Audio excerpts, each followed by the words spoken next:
Over. So, Kate, thanks so much for joining us, and look forward to hearing what you've got to say. Oh, brilliant. Thank you, John.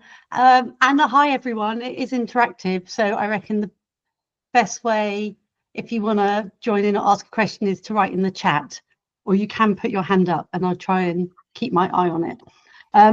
Yeah, so the aim of today is to give a specific checklist.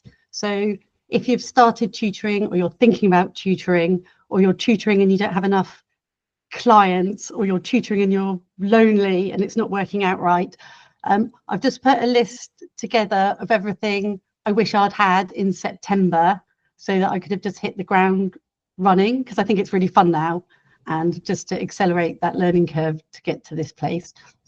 Yeah, so anyway, my name's Kate. I've got a tuition business. It's called Physics with Kate, and I do GCSE and A-level physics. I now run revision camps in the holidays with my chemistry and biology friends, colleagues. So the business is really growing.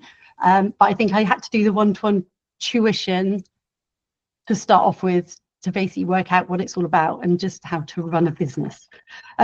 So I guess, so for all of you there, I don't know if you want to write in the chat, are you actually tutors at the moment, or are you teachers that are thinking of leaving? Or have you been tutoring for a while? There we go. Oh, hi, Julie's just joined. Hi, Julie. We'll just seeing if everyone could write in the chat and just say, are you have you already started tutoring, or are you trying to find more clients? Are you teaching and just working out? Yeah, thanks. Thank you, Amy, for getting the ball rolling. Yeah, so you've got a few clients. Oh, you're leaving this year. Melanie, it's so exciting. I know it can be a bit nerve-wracking. Oh, you left in February half term teaching. Yeah, great. So everyone's sort of at the same point. So I've got 4 checklists, and then I've put them all together at the end so you can screenshot it, I guess, or I don't know if they're distributing this PDF around. We could ask John if that's possible. So what you can do right at the very beginning, so you can do this if you're still teaching, or you're not full up, so the time you would be tutoring is time you've got to give to growing your business. So I would just do these first, and you might have already come across this as well. So to start off with, you need a niche, so less is definitely more. Oh, thank you, Julius. Julius will send around a PDF of these checklists afterwards anyway. And oh, well done, Laura, you've made your website. That's brilliant. I was going to mention that as well. So for your niche, less is more. So if you always think about the student or the parent, if they've got trouble with English GCSE, they want an English GCSE tutor. So if you're marketing yourself, you want to say how you can support people with English GCSE. So I think that's really important. So I don't know, has everyone in the chat, oh, some more people have joined. Hi, everyone. I've got 4 checklists. This is the first one. Yeah, I don't know if you want to write what your niche is. So I'm physics, GCSE and A-level. I have done other things, but I definitely don't market myself as that. And when we later come on to how do you find clients, the fact that you've all turned up here together and we're sharing, oh, look, there we go, English GCSE. And we're sharing what we're doing. Referrals is another great way to get new clients. So the fact you've joined a community is already brilliant. Yeah, so math, key stage, yeah, these are all very specific. Yeah, and then, yeah, Geely, key stage 2 maths and English 11+. You might just want, like, obviously it's your business, you can do whatever you like, but it's really good just to think, what shall I focus on, especially 11+s. Because if you're doing 11+, you can really go hard on saying why you'd be brilliant at that. Yeah, lots of English. Yeah, and to be fair, yeah, for key stage 2 maths and English, someone might be looking for an all-rounder. So you're just thinking of what you can focus on. Brilliant. So once you know what your niche is, you need an elevator pitch. And what really wound me up when I started off is people would treat my tutoring as a side hustle, or make comments about how I didn't have to worry about tax, meaning I'd never earn that much. But it was actually a reflection of how I was presenting myself. So it's actually down to you to be professional, and you should think about it and maybe even practice it. So when people, some of you who are still teaching, and they're, you know, your colleagues go, oh, what are you going to do next year? instead of saying, oh, I'm just going to tutor, you'd be, I don't know, just picking what people are doing, very niche, and maybe GCSE and English GCSE. You'd say, I'm starting my own tuition business. I'm focusing on English GCSE. I'm going to tutor inline, in person. I'm already part of TTA, or say something that makes yourself competent as well, and say I'm really excited about growing my business. So if you come across as professional, people will think you're professional, and in their mind they'll think of it as a career, not a side hustle. And it definitely is. It's such a fun place to be. That's the elevator pitch. I wish I'd worked that out sooner. The headshot, my whole checklist is supposed to be as cheap as possible, because people, well, they won't prey on you, but you're vulnerable when you're changing careers, and they'll try and sell you lots of stuff. So I've tried to do everything for free, but the headshots I had to pay for. My ones were £100, but they've been brilliant. I put them everywhere. They're on my profile, my website, my flyers, my Canva. And if you look at my 2 sets of pictures there, the ones on the left are my professional ones I use for tutoring, and the ones on the right I could use, but I don't, because you can just see you don't look like a professional. You can get free headshots at the National Tutors Conference. Brilliant. So if you're going to that, and I would say you need to get that done straight away, because if you're marketing yourself, you want to splash your face everywhere, because you want to make it personal, because people are now, I think it feels quite American, people are now buying into you. They're not buying into your school. So if it's you, you need your face, and you have to get out of your comfort zone, and you have to start splashing your face everywhere. And once you get into it, it's really fun. Is that the one in October? Oh yeah, John, I'm sure you can keep an eye on the chat and answer those ones. Yeah, so I would just go and book a headshot. £100 seemed a lot to me when I didn't have any customers, but it's worth it. Website, well done to someone up there who's already got a website.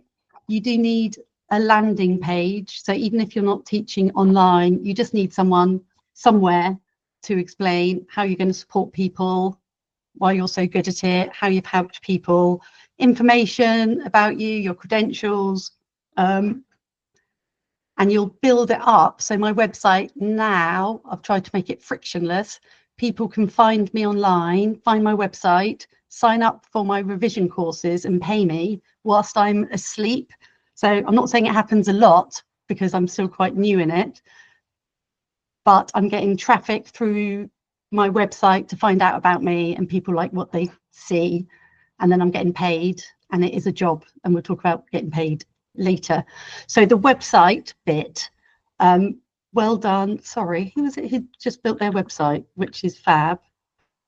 I've been supporting someone who's leaving teaching, and this bit they got stuck on because they'd never built a website before.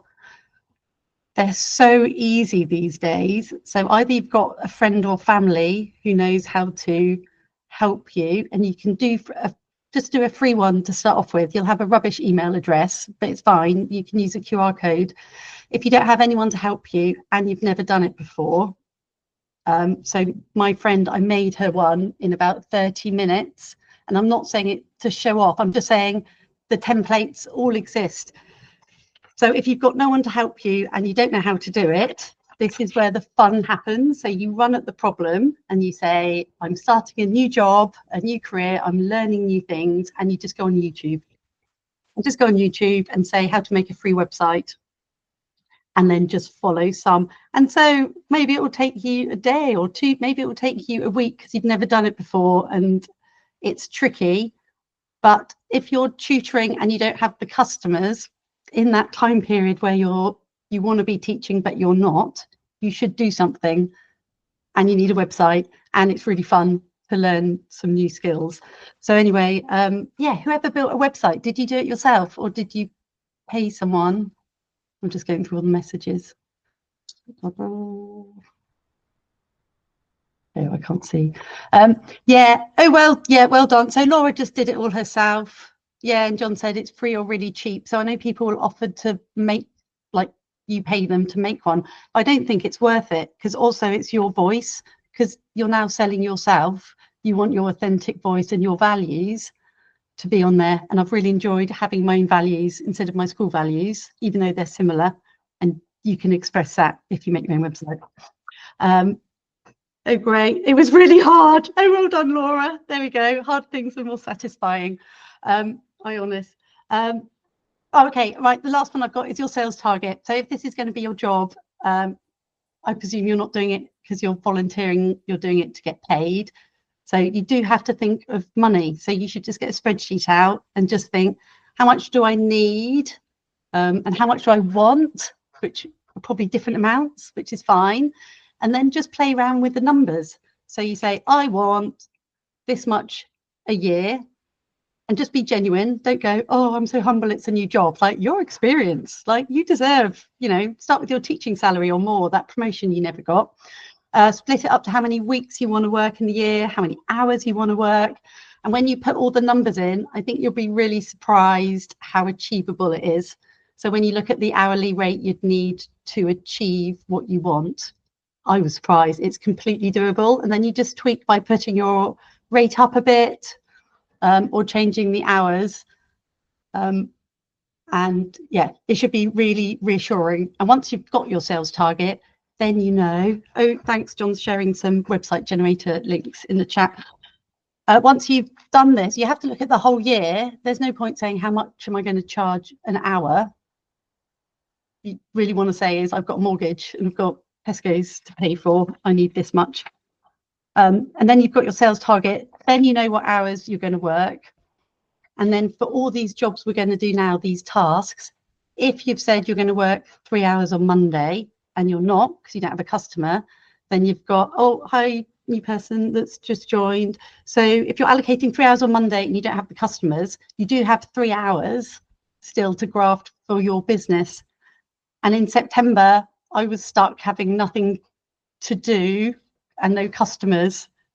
And it was frustrating and demoralizing. So this is why I'm doing this webinar, because there's, looking back, there's so much you can do.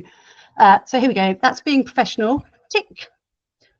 So the next one is, now you want some more customers. So either you've got no tutors or tutees, or maybe you want some more. This is really marketing.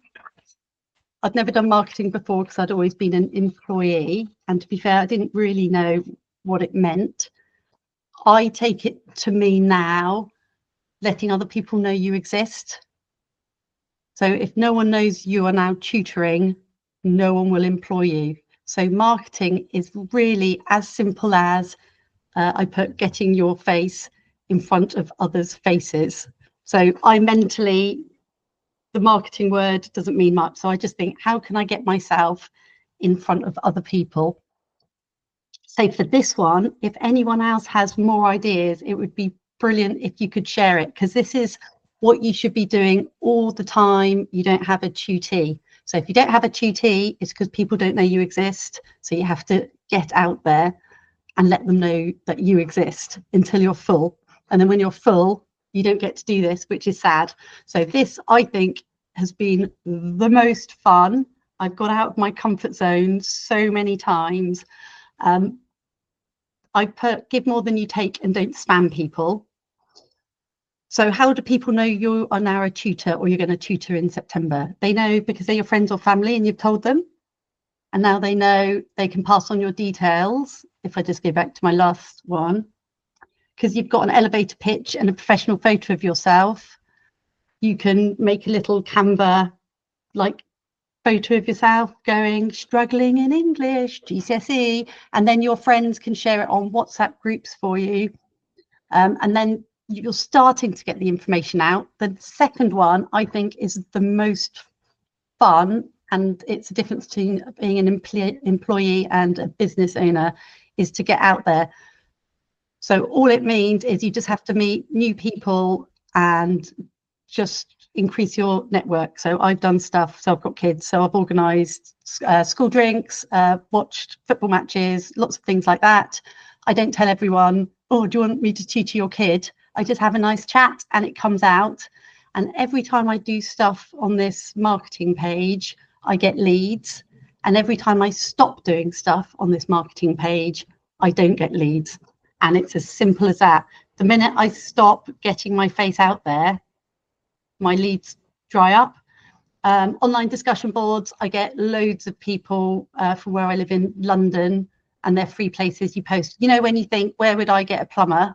Wherever you look in your local community, that's where you put yourself. And once again, if you have a nice flyer, you always speak with empathy. So it's not about you. It's not about, I'm a brilliant teacher, I've got loads of qualifications. Like, the parents care about their kids. So it's more like, is your kid struggling with whatever, key stage 2 maths? Are they finding the phonics difficult? I've tried this and it really helps. So your chat should be with empathy about the kid, not talking about yourself, because parents don't really care about you. They really care about their kids, and they have a problem and they want you to solve it. So LinkedIn, I should have put a bit of a box around. LinkedIn's a bit different. You have to set yourself up on LinkedIn, and you can have a look at my LinkedIn or any TTA, like tutor members. I'm sure everyone's got a LinkedIn. This has 2 purposes. LinkedIn is more about working with other professionals in the community. So this is where I chat with other tutors and get ideas about what's going on and events. It's also like your online CV. So if someone's found you on the website or your friends recommended you, what this person will do who needs a tutor, they might Google you. And if they just Google you and you've got a LinkedIn profile and it's a bit active, it will come up. So you can make that really professional. So my LinkedIn profile is a professional one. It says something like, struggling with difficult concepts, I make problems easy. And I post about stuff that I think's interesting and important.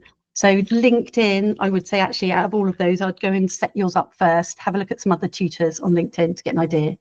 There's loads. Leaflets, so excruciatingly embarrassing to start off with. My face is all around the neighbourhood where I live, but I get people, I've got clients like that in social media. I've actually done, I put this off for ages because I was so embarrassed, but I got myself a pavement sign done, you know, like they have outside cafes, and it's got my face on, and I put it outside my house. And I was really embarrassed, but then my neighbours all chatted about it. So even on my street, my neighbours don't know what I do, and I now tutor another person on my street. So the embarrassing pavement sign has now paid for itself, and it's not embarrassing anymore, and it's just quite fun. Julie, oh, Hannah, good point. I'm going to do this in September, actually. The only reason I haven't yet is because I don't have enough space that if I get clients, all I'd be doing is saying you're on my wait list. But yeah, if you've got loads of empty spaces, I would definitely do that. And I spoke to some other people in the TTA, and they did that. They started a tuition business when they left teaching. And the first thing they did is just leaflet their whole area. So I think that's a brilliant one. And put your face on it. Yeah, great. Thanks, Hannah. Anyone else got anywhere else? It just has to be something where people who didn't know you're a tutor now know you're a tutor. And it's really as simple as that. Join the food bank. Yeah. Oh, who's that? Is that Julie typing? So this is this list. I find most people throw leaflets away. Well, it's true. And what you're doing is you're planting seeds. And I suppose you can think of your carbon footprint.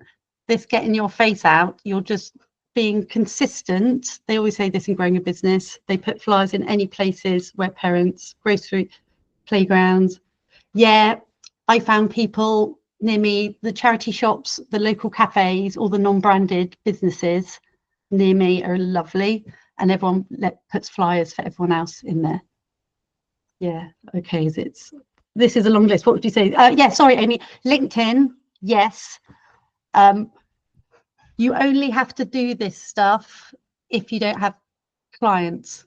So if you were sat there because you didn't have clients, you just look through it and go, what do I fancy doing today? Oh, I might make myself a Canva leaflet and go down the local shop. And that would be a nice job for an hour. So you just don't overthink it. Just don't be a perfectionist. Don't be a perfectionist. Yeah, discussion boards. I find I wasted loads of times on that because most of them are useless. So if you don't have a good local one, don't bother. All right. So this job at the end, this is what you do all the time when you're sat at home thinking, I don't have any customers and I wish I did. So you can't just sit there, you have to graft hard. Okay, so this is operations. When if you're already tutoring, maybe you can contribute more to, because obviously I just have my point of view and people I've spoken to. This is how do you do tutoring, and it's up to you. It will depend on like who you're tutoring, what the ages are. You might do one-to-one to start off with and move into groups or something. If it's in person, and I've definitely done this, just think if you go to their house, it does end up taking quite a long time. So when you're factoring your sales target at the beginning, you have to factor that 1 hour they're paying for you is probably an hour and a half or however long it takes you to get there. And it costs you petrol or bus. And you have to take all your stuff in a bag. So people definitely do it at other people's houses, but it just comes with a massive overhead. So I did it a bit and then I stopped. If you want to do it in person and you're going to do it at your home, I know you can do it at libraries and other places. Obviously, there's all the safeguarding. So you need a sensible place to do it in your house. And then all you have to consider is they don't leave on time. They'll put their shoes on and you'll chat about your revision. So once again, when you factor in your sales targets and your time, if they're coming to your house, it's not an hour, it's an hour and 15 minutes, for example, however chatty you want to be at the end. Or if they're younger, the parents will come in for a chat, won't they? Maybe 20 minutes. So you have to either think about boundaries or allocate time. Online, most my tuition now is online because I've got the older kids. And there's two reasons why online is good. It's good for you for your timings because you can manage your time well. But actually, the tech is getting so good, it's becoming, I would say, better for the students. And it's a conversation the parents will have with you about in-person online. So online with a shared whiteboard, I can see their work at the same time as me and I'm not looking over their shoulder. So small win. Also in person, because I sit next door to them, so their work's the same way up as me, it means I'm not looking them in the eye, which I know maybe some students like, but if I'm online, I see their work real time and I'm seeing them face to face. You know, I'm like moving my hands, we're having some contact. And then if you scale it, so if you've done a niche, so my physics A level, because they're a niche, I always have loads of physics A level off the same board. So I do group revisions with them because their parents want it. So they can all four write on the whiteboard together and we can see each other. So I'm a convert and I think it's because the tech has become just so good for online. But anyway, you can do both and either, but have a think. Yeah, people, are you all planning to do you want to write in the chat, are you planning to do in person or online or not fussed?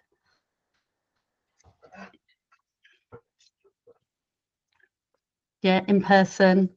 I'll talk about tech, Melanie, next. Yeah, online. Yeah, so some of you will have to do in person anyway, just because of who your students are. Yeah, so I did get, I would say half my students live near me because they know me from being a teacher and the other half just found me on the internet.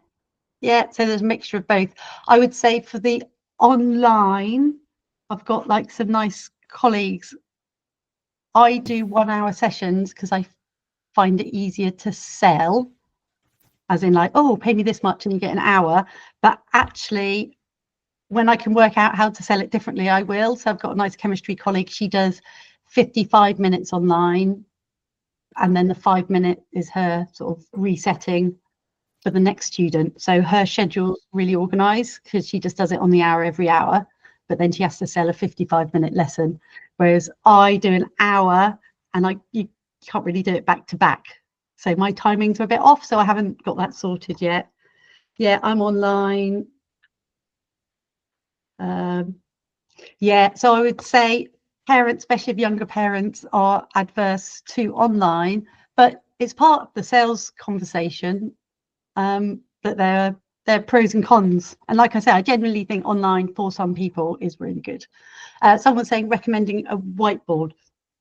So for your tech, if you're doing online and you're getting up and running, there is no market leader. So I can say some and the ones I use. There's no market leader, and the TTA, on the TTA WhatsApp for tutors, everyone's always discussing them all. And that picture of it I've got, if you're a TTA member, the WhatsApps are brilliant. And there's a tutor one, and one day everyone was discussing their hardware setup, like screens and everything. And someone started posting, so we all posted our setups. So on the chat, there's loads of these. So I have 2 screens, and I have like a stylus that I bought for 20 quid off Amazon to do my tuition. When I started, I used free software. So I used Teams and OneNote because I used it during COVID because it was free. So I would suggest, if you're used to using software because of COVID and it's free, I would start with that. And then you'll realize what you actually need. And depending on what age group and who you're tutoring, you will have slightly different requirements. So I've now pay, but I'm not saying it's a market leader. There's a few different options. I happen to be using Zoom with a whiteboard because there's one click that gets you to this sort of setup, to a shared whiteboard and your face.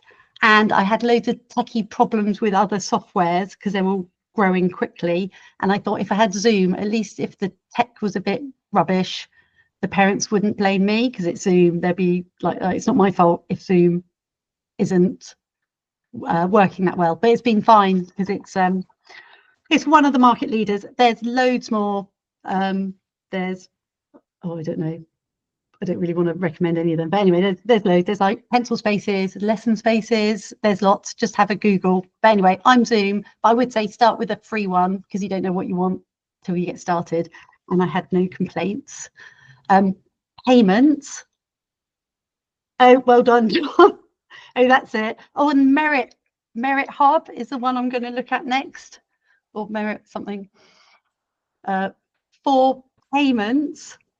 This was another one that took me out of my comfort zone, but now I'm completely fine with it. So I now think of money as tokens in my head, so I don't have to feel awkward about asking people for money, because when you're employed, you just get paid every month and it's something you don't have to do. And so now you just speak quite clearly about it. When I started with payments, people just paid me on my phone like friends would, and it was a nightmare, because people would forget if they'd paid me and I was chasing it up, and it took ages to account for the payments, and then I felt awkward asking people to pay me. Oh, it was a mess. So what I do now, and actually the feedback from all my families, is they much prefer it. When I take on a new student, like we'll have a chat on the phone and I'll ask them about their student, and I might not even be able to help them. So if they ask how much you charge at the beginning, there's no point talking about how much you charge at the beginning because you might not even be a good fit. Like, it's completely irrelevant. So you really have to start your conversation about, what's your student struggling with, so you know what they're looking for, and then your teacher head will click in and say, oh, okay, I've seen that this many times, I try this. So you have the conversation, and then at the end, if they're interested, then you can talk about the payment. So the way I do it is I empathize with the parent nervous about giving a stranger money and just think, how would I like to be treated? So if I've found a complete random off the internet, so they don't know me and they don't live near me, I'll have a chat and I'll say, well, let's do the first session next week at 4 p.m. and we'll do X, Y, Z. And I'll say, go away and have a chat with your son, daughter, and see if you think that was helpful. If you do think it's helpful, we can continue, and I'll just bill you for the half-term block. So I take the payment up front in a massive block. And the reason I do that is many reasons. One is for me and the parent. It's not a pain in the ass because you don't have to do it every week and everyone's busy. Secondly, people seem to value what they pay for. So as I've taken the payment up front, when they're deciding when to see grandma, whether they're going to miss my lesson or someone else's lesson, they don't miss mine because mine's been paid for. So I never get a no-show. And if someone can't make it, they always tell me in advance, which I'm happy with. And you can think about what you're happy with.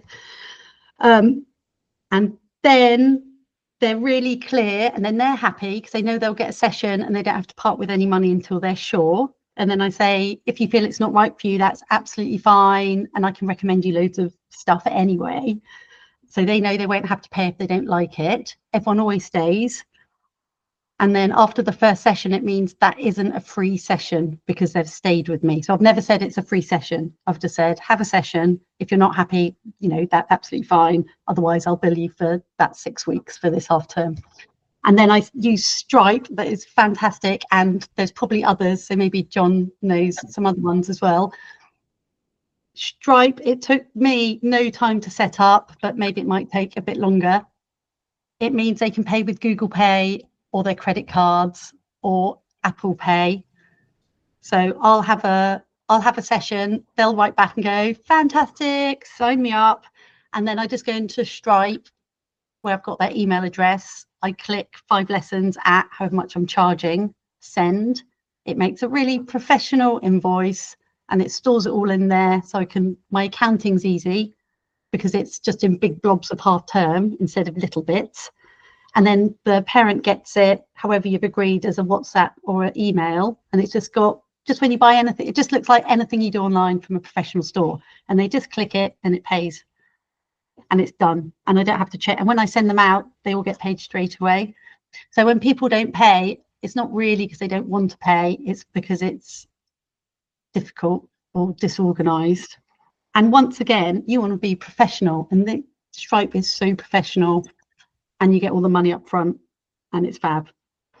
Yeah, there we go. That's payments. I don't know. Do you have any contracts? Do you put prices on your web? Or do Hannah's? So I have the price on my website. I don't have it on the front page because it's not my sales pitch. My sales pitch is I can help your kid with GCSE. And if they're interested, they'll keep reading.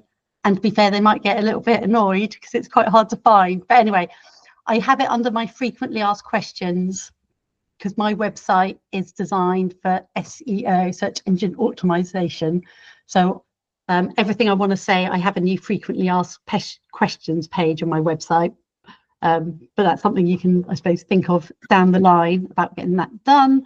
And then the prices, yeah, they can find it if they really look hard. And then when we have the conversation, I will tell them at the end, but it's amazing. Some of them have signed me up. They'll say, excellent, I want to do it without even asking me what the payment is. So at the end, I'm saying, oh, I am charging, it's this much an hour. So I'm on 100, so I'll say £100 an hour for 6 sessions, that'll be £600. And they'll be like, oh, great. Do you have, oh yeah, so John said about free template with contract. Oh yeah, so for the contracts, yeah, you can go through the TTA. I didn't do contracts. I thought if I made it legal, what am I really going to take them to court? I think I'm too small at the moment for that. So I used to have an onboarding document that I suppose I should probably get out again.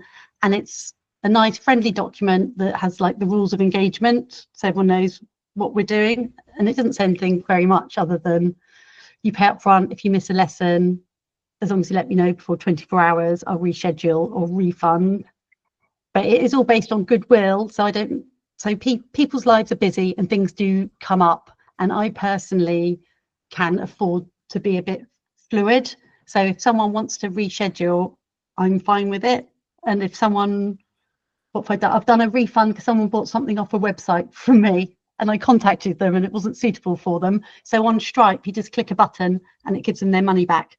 So I've only done 2 refunds and it's just people have bought stuff off my website without speaking to me, which is a good problem to have. I use Xero and Stripe. Oh yeah, there we go. So Miss 28's got some examples. It's probably still a legitimate contract if you can identify what you've offered and agreed. Yeah, so if they miss a session and they've paid up front, I found, because I've been really clear and they've paid up front, if they're going to miss a session, they always let me know and we just have a discussion. So they'll be like, oh, I've got a concert at school and I might be able to squeeze them in somewhere else. So I'll reschedule them or I'll let the money, I'll say, oh, I'll just roll it over to next half term. And because I use Stripe, I can just set up my invoice for next half term and write and put the discount in. So I don't have to remember anything. It's brilliant. So that's payments. Any other payment questions? Yeah, you just say it out loud. honestly, since I've just said it out loud, it's been fine. And in terms of how much you charge, you just give yourself a pay rise whenever you deserve it, which you can't do at school. So my rate, I started off like free for a few people, and then I was like 50, and then I got full. So when I got a new person, I went to 80, and then I got full, and then when I got a new person, I went to 100. And actually, if you go through tuition businesses, because they have to pay VAT and you don't, the odd tuition business I've done have charged me out for more than I'm doing now. So it's obviously they took a cut, so I didn't get it, but it reassures me to know that my rate's fine, and inflation happens every year. So if you want to maintain your lifestyle, you need to raise your prices, but only raise them for new students, not for existing ones. Okay, the last one I don't have a solution for, so I'll tell you what I've done. And anyone who's got a better idea, even John Nichols, that would be fab. So annoyingly, WhatsApp is the easiest way to speak to everyone. So I don't want to, but I end up using WhatsApp. So I WhatsApp with parents, and then for A-level students, I have a group with the A-level student and the parent on for WhatsApps.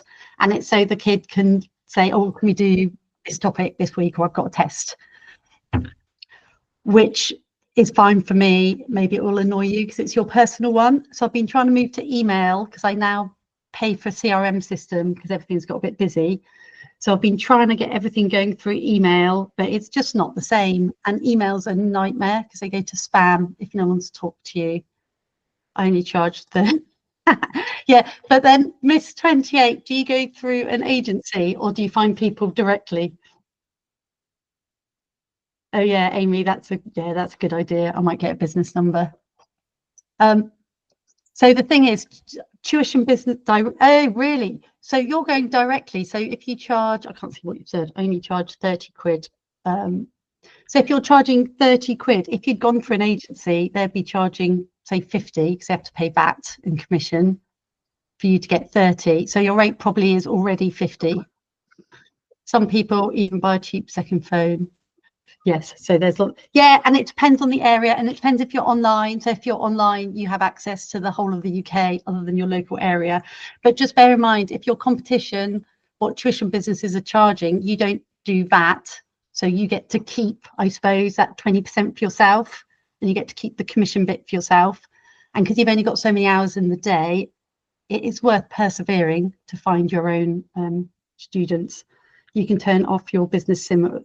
Thank you, Amy. That's really helpful, because it really bugs me that I'm using WhatsApp on my private phone. So I'll look into that. So that's operations day-to-day running. And I'm going to my next. Oh, this is my last one. This is probably the most important, although I don't really know how to say to teach it or anything. If you've been teaching, you've been employed, which means you get paid every month and you do a specific role, and you might think that that isn't risky for you, but then you're all here, so hooray. This is, I should have put change your mindset. If you're going to be a tutor, you're saying you want to be your own boss. So I got to the point, I left teaching because I got to the point where I thought it was more risky to stay, because if I stayed where I was, there was already a ceiling on my career, so I knew I wasn't going to get promoted any higher. Therefore, I wasn't really going to get paid anymore, and my salary wouldn't go up with inflation. So in my 40s, was I just going to get a pay decrease every year till I retire? And I think I've still got a few more years in me. So I personally felt I had no choice but to leave, so I could continue having a career and I could continue my pay increase commensurate with my experience. So I think the mindset is so important that maybe it is actually less risky to do what you're doing now. And it's really exciting, and you're all here, so you found a community of people who are really helpful. Yes. So how do you get to that mindset? If you've always been an employee, there's a risk in it. Exactly, a risk in staying where you are, and yeah, everything. So to change your mindset, So I personally, and you've probably heard this of loads of people, I stop listening to the news. So if I want to know what's going on, I just ask someone and they'll just tell me and I'll look into it if I'm interested. So I choose my own news. And what's I find interesting is that I'm living in a really exciting world where it's really easy to start your own business because of all the tech. It's really easy to have a global and an online company. After talking about, Stripe and websites, we just as individuals can just set that up and access most of the world. There's enough space for all of us to be tutors. Education is a booming topic. You've probably read about tutors in the UK. It seems to be in the press all the time now. We're in such an exciting growth area for tutors and online businesses. So I listen to podcasts. I love Daria, the CEO. I hope Stephen Bartlett's listening, so he'll mentor me. But he just chats to lots of different people, and they're not all tutors, but they all come with an interesting way of looking at the world that could be different from yours because you've only lived your experience, and they're all really positive. So it's not quite like the news that can be a bit gloomy, where they make out the world's an awful place. I mean, I know it's not perfect, but it's equally, I think it's a fantastic time to be alive. So listen to podcasts, get recommendations from friends about uplifting podcasts, books, fiction, non-fiction, autobiographies, look to people who are successful, other entrepreneurs. So since I've been I suppose my own boss and a business person, I talk more in depth to people, like even my postie, who I'm always nice to, we talk about the weather. I now know her really well. She's got her own business making vegan meringues. She's part of an entrepreneur business that the council pays for. So now I've gone out and found an entrepreneur community in my local area, paid for by the council. But you don't find these things unless you open your mind and see everyone, even people you may not have thought you had anything in common with, as really interesting people, because they are. And supportive friends. I'm not saying you have to ditch your unsupportive friends, although loads of American podcasters say you should, but I think that's a bit brutal. But you will have friends who will be like, oh my God, you're going to start your own business. That's great. You'll be fab. And they'll sell you to other people. And then they'll go, oh, I listened to this. I think I thought of you. And they'll fill you in. There'll be another funnel to open your mindset. Because if you haven't been a business owner before, you don't know how to be a business owner, and you don't know how to think of what the possibilities are. And there are so many. So once again, if you're out for a walk or a run, why don't you listen to an amazing podcast or phone some friends or family? And let's see. Oh, I'm getting to the end. So I think I was just going to say, just summarize that. I think, well done everyone for taking the step. Once I got my head around it, I think it's the most exciting place to be, given the experience I've got already with teaching. So that bit's sort of done. And then I'm just filling it in with the new business side. So yeah, congratulations. I hope this is over so that I'll put them all in one place. So all the ones on the left are things that you could just do once to start off with to hit the ground running. And I'm sure you'll reflect and amend it in time. But during the working hours bit is when you have time where you would like to be tutoring, but you don't seem to have a tutor yet, chill, don't worry, just do all of that. And it'll help. Just small, consistent steps will get you to Rome wasn't built in a day. That's it, just small things often. And that's it. So thank you for listening. And then I think if you want to have a chat, you can switch off your mics if anyone wants to ask anything of me. And we've got John from thanks Nicola, and John from the TTAs here as well. Thanks, Kate. Oh, thank you everyone. Yeah, thanks so much, Kate. Really interesting, and I hope everyone found that really useful and insightful. Excuse me. Has anyone got any questions for Kate? Oh, Laura's got a good one. Yes, Laura, I love your mindset. You're all over this. Yes, do that. I was a bit embarrassed to start off with, so I asked my local school if they'd put my flyer in their newsletter, and unkindly they didn't, but that's fine. But my other I've got another local school that I'd done some STEM volunteering with when I first started tutoring, and I was just getting myself out there. I ran some workshops for free that they loved, and they put my flyer in their whole school newsletter for the whole secondary school. So if you don't ask, so just go and ask and be nice, and they might say no, and they might say yes. So brilliant, I'll definitely do that. Yeah, and so, oh, sorry. No, go ahead. Can I ask if you have any home educated students and if you'd have any advice on how to kind of connect with that community, because I found it really challenging to get in touch with anyone. They're so hard. So I've only got one homeschooler. They are the holy grail of tutoring because they're doing the daytime. And it is different because you are teaching as opposed to tutoring. So I do find I have to switch my brain differently. But then once again, I found my homeschoolers, and I've spoken to other people, actually the same way as I found the other tutees. So I guess I got lucky because there aren't as many of them.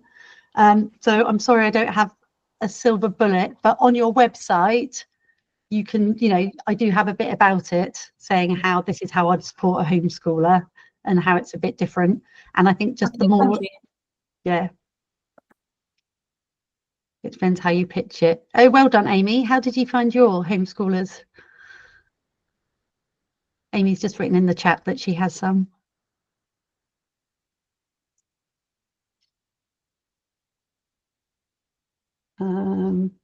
Through Send. Yeah, brilliant. Any other questions? I'm on LinkedIn if you want to connect and have a chat, or if you're in the TTA, they do this Q&A live session, so you can ask any questions through TTA, and then they have a live webinar and everyone answers each other's questions.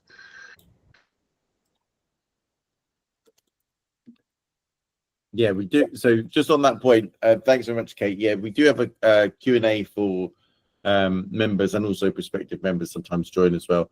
So if you do have questions, obviously, if you're a TTA member, then we can help you with those things, because we've got some templates for TTA members as well. So if you just want a really simple, it's not a very big, scary contract, the one that we have for individual tutors. If you just want a simple agreement which says, here's my cancellation period, here's when I want you to pay me, here's how much I want you to pay me, you basically go through and fill in the blanks, and you can amend it however you want, right? It's not magic how these things are formulated. Just needs to be really, really clear, so that if there was ever a dispute, it's quite easy to identify what was supposed to happen. What you don't really want to do is have a situation where you're arguing over something where you thought one thing and they thought a different thing, and no one ever quite communicated that thought to the other person. Then you're in a bit of a, you've just got to try and muddle through and compromise a bit. And we offer a lot of guidance about at the Q&A on people who come with different issues and problems they've bumped into over the last couple of weeks, and we help them. Normally, I think we help them solve it. Julius has just posted the link for the next one. Is 4th of June, and it's an afternoon one this time, 1 till 2 o'clock. And just on the point about insurance, I'll let Kate answer as well. But yes, definitely, we recommend you get insurance just in case. I don't know, someone goes to your house and then trips up and bangs their head, and then the parent gets all very uppity about it and says, well, you've harmed my child. It's just really, really good idea to have insurance, because if you actually ever need it, you'll be really, really grateful that you have it. It's not that expensive. Just make sure you go. We do offer links to some insurers that we work with as well, but obviously just check that you'll get a couple of quotes, check that they understand what you're actually doing and what you actually need. And you should be able to find some really reasonably priced insurance. Yeah, also for that confidentiality data, you're probably aware of a lot if you've worked in schools anyway. In the TTA, they do just so much free stuff that I didn't quite, well, you have to pay to join, but I didn't quite realise till I joined. So I've done a few safeguarding for tuition and for as a business, and it's exactly the type of thing we talk about the confidentiality and data, and do you video sessions or do you not video them? So I think most people don't video them because they take loads of data space. So we're like, how are you going to pay to store them? But yes, there's lots of nice safeguarding. So just because you run your own business, I think I've actually given myself more CPD. Now I'm self-employed than I did when I was in the school.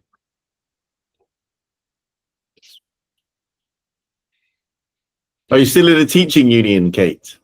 Well, do you know what? I had a bit of an overlap, but when I joined TTA, I relinquished my teaching union because I thought, so John, you can tell me if this was foolish or not. I thought that if I needed support or help, I would go to TTA to replace it. Oh, thanks, Julie. Yeah, well, we obviously would provide you with support if you needed support and the kinds of disputes that tutors are likely to have, or the kind of issues that tutors are likely to have, are often going to be very different from the kinds of issues that teaching unions would be set up to deal with.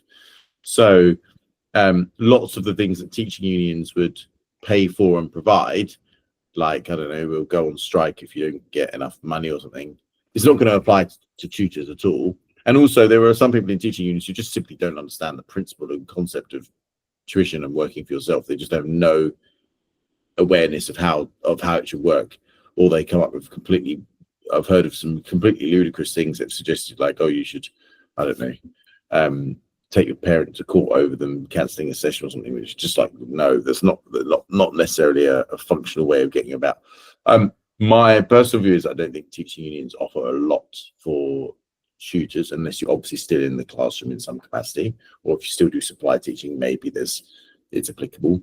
But yeah, if you any equivalent support you would want as a tutor, TTA can probably provide, unless you have very niche things. If you actually need formal legal advice, we will refer you to a lawyer.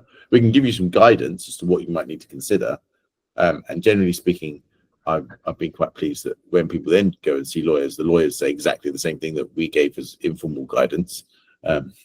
Actually, we have more people that complain to us and say that the lawyer that I paid for said exactly the same thing as you, and I didn't need to pay you to sell us. I think that's a good thing, right? But we're not formal lawyers, so we can't give formal legal advice. And but in any case, you're not going to have employment disputes normally unless you actually get employed full-time by one of your clients or part-time by one of your clients, which does happen, especially like residential placements, but it's not that common. Does that make sense? Has anyone got questions about that as well?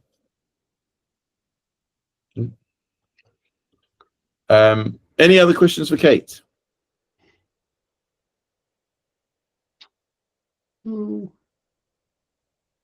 Yeah, good luck, Amy. Well, good luck, everyone, and yeah, stay in touch. Pension. Last question from Amy. Pension, Kate. Have you got a private pension? Did you set up a pension as a tutor? Yeah, good point. Yeah, so leaving my school was leaving the teacher's pension anyway, so I've got a teacher's pension from that. So now I have to do it all myself. Oh, that was a quote I was going to say. So Jimmy Carr, the comedian, he says that the biggest addiction is a monthly paycheck. So we're used to the monthly paycheck and a teacher's pension. So now I get paid randomly and I have to pay for SIP. So I've got SIP myself, which I really enjoy because I love a bit of share trading. So I do have to do it myself. And obviously holidays, you just have to change your mindset about how the world works. You just say, this year I want to earn this much money and this is how I'll do it. And everything else comes out in the wash, like your insurance and your pension and stuff like that. Yeah, I think that's some really good points there, Kate. It's true that a lot of people feel very comforted by a monthly paycheck. And bear in mind, there's obviously risks with jobs. That you could lose your job, or your pay might not go up as much with inflation as you expect, or things like that. But yeah, I think you're absolutely spot on. It's just different. It's not. You shouldn't feel so worried, I don't think, if you're going from being employed to self-employed, and if you actually have the customers and you're building everything up. Another question from Helen. Oh, yes, thanks, John.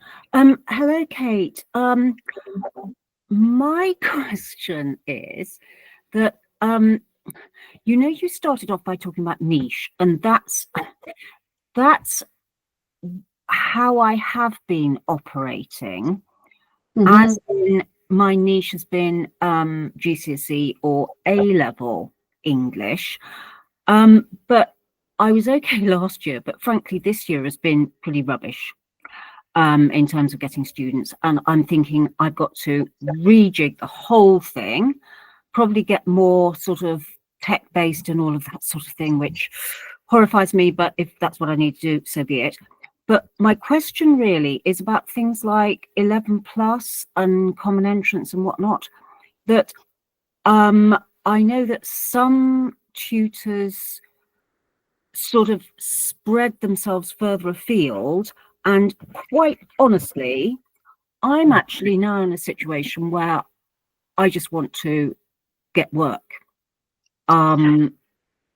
Even though I prefer to do A-level literature more than anything else, but I'm perfectly happy to do tons and tons of primary school if necessary, even though I think there are loads of people out there who are much better at it than me and who prefer it to me. So I just wondered what your thoughts might be. I think there's definitely enough students to be tutored for everybody. I know you go on the internet, it looks like everyone and their dog's a tutor, but there's such a massive demand, and your GCSE English is a core subject, which means everyone has to do it, whether they don't want to do it or not. So it's like mine for physics.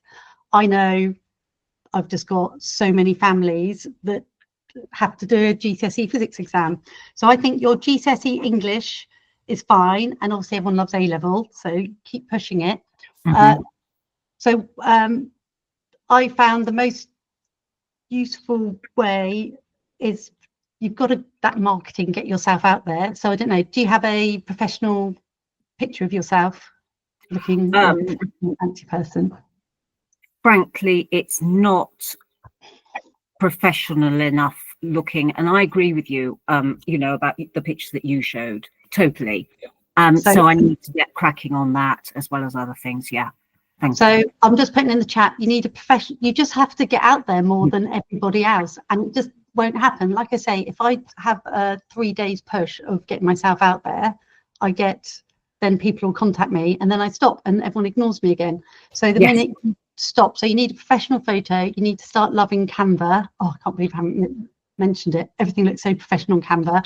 You have to write with empathy, and if you're not sure what that means, if you go onto YouTube and just type like marketing with empathy, what it means is you're talking about the child, not about yourself. So your little Canva prints are and you can do a couple of different ones. You can be like, is your child struggling with English? Maybe you're trying to get the kids who are on 3s and they need to get the 5s or 6s to get that official pass. I mean, there must be so many students like that. So you can aim your empathy at that. You can do a different one because you like the A-level. You can write about the ones that want the top mark so they can carry on their English journey. So you want something that a parent looks, and there's so much to it. There's like 3 things you need to say for your marketing. So the first is you talk about the problem the parent has. So the parent goes, oh God, yeah, that's my child. They're on a 3 and they need a 6. So already they're interested, so they keep reading. Then you say what they've tried that hasn't worked. And I don't know because it's English, but maybe it's like, I bought them a CGP guide and YouTube, and they just are distracted. So your next bit is like, have you tried, you know, the YouTube and CGP and it's not working? So the parent's still reading going, yes. It's like, you're talking to me. They're like, are you in the room? And then the last one is you saying, for those kids, what would you do? You'd say, I would blah, blah, blah, blah. And then they'll go and then say, I have helped hundreds of kids, or I've been doing this for 10 years. So or here's some reviews, get some reviews. They love that, of other students saying, oh, thank you, my child was failing and now I can't thank you enough, they've got a grade 6. So it's someone else. If someone else says your message, it's better than you. So you really want to say the 3 things and then a nice review. And then that's what you go to market with. And you just get it out there.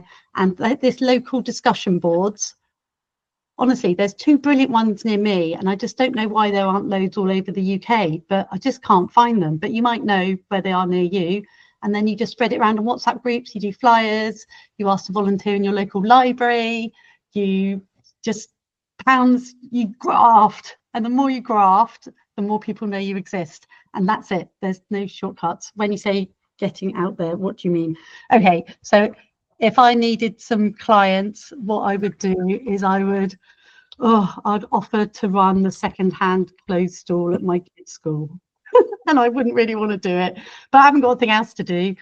So I'd do it and I'd meet some other nice mums, and some I hadn't met before and some would be new, and we'd have a nice chat, and out would come, oh, what are you up to? And then that's 5 more people that now know I'm a physics tutor. And I might not get someone straight away, but if someone tells them, oh, I'm looking for a science tutor, they'll be like, oh, I met this mum at the second-hand store. Oh, I'll pass it on. And that's all it is. It's just small steps consistently, and you just have to keep going. And the minute you stop, you'll lose momentum. So maybe you were busy and then you lost momentum in the marketing bit. Or you could write back to this is another good thing, you should write back to your families you had last year when you were busy, and just ask how they're doing and how they're getting on. And then when they reply, you could then take it a step further, like, oh, could you give me a review? Could you write me a review? Or do you mind sharing my information on, with other people in your school? So you do just have to get out there. So it's awkward if you're used to being in a school, but you soon get used to the fun of finding another community of people you can let know that you're a physics tutor. And you can't go up to them and go, can I tutor your kid? Because they'll think you're a weirdo. But you can just be out there and, the conversation will come. You don't have to force it. Just listen to them, and eventually they'll remember to ask you about yourself. Yeah, so good luck with it. I think English GCSEs, brilliant. You can do overseas as well, do expats, try and find some Dubai websites. And on that point, I think we're going to end there. And yet there is obviously opportunities to work overseas. Lots of tuition businesses can help you find some overseas clients. But I would like to say a big thank you to Kate. Thanks, Kate, for your insights and sharing so much of your experience with us. Thanks very much for everyone's participation. We look forward to seeing you in the near future at a TTA event or one of the other spotlight sessions. Julius, did you want to say 1 or 2 words? Yeah, I'd just like to say thanks as well. Echo your words there, John. That was really enlightening, Kate, and I'm sure, well, people obviously got a lot out of it as well. I'm not sure if you wanted to pop your email in the chat, Kate, so anyone could email you privately as well with any additional questions. Yeah, I'm sure there will be some.